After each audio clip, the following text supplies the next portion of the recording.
John, the president's remarks continues. We're now shifting to local reactions to his hour-long press conference. Western Mass News reporter Maria Wilson joins us after dissecting the president's performance with local political experts. Maria, what were their thoughts on tonight?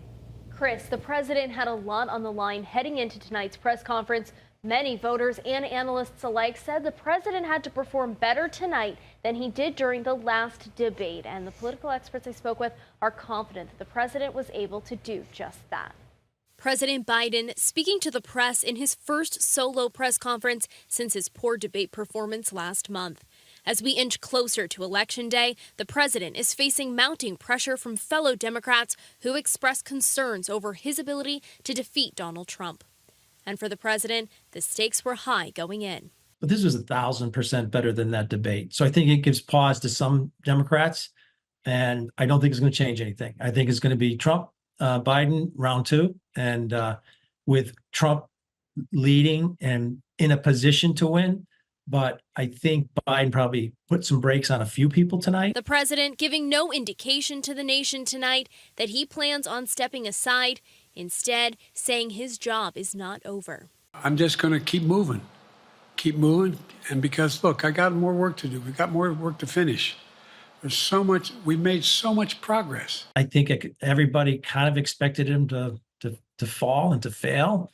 And if I'm a Democratic leader who's urging for new leadership, it's a dilemma because he performed pretty well. With all eyes on Washington Thursday night, we watched the press conference with local political science professor Bob Raven-Sager to get his real-time reaction. This is red meat to him. He loves it, and he's a diplomat in the traditional sense. And he's in his lane right here. He's really in his comfort zone, and it shows. And he weighed in on what he thinks could be at stake for the president moving forward. The question is, can he, going forward, somehow make up that lost ground? I think it's still possible that he can, but he has to perform at least as well as he did tonight, consistently.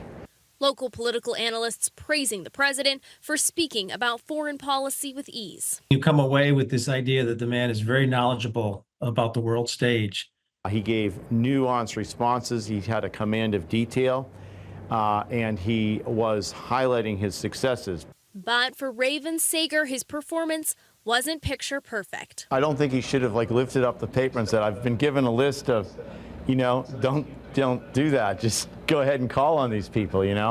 I think that was not a great move, not a great look. And we asked Raven-Sager to grade the president Thursday night. I would give him a B+ in terms of his delivery, and he got better as time went on. And he really believes in this internationalism. He believes in democracy.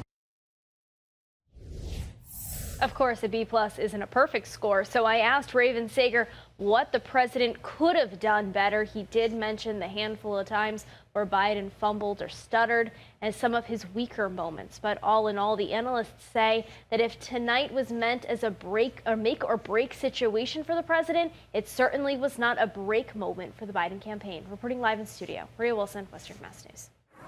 Maria, thank you for that live report. Following tonight's press conference, we reached out to our viewers and asked you how the performance impacts your thoughts on the race for the White House.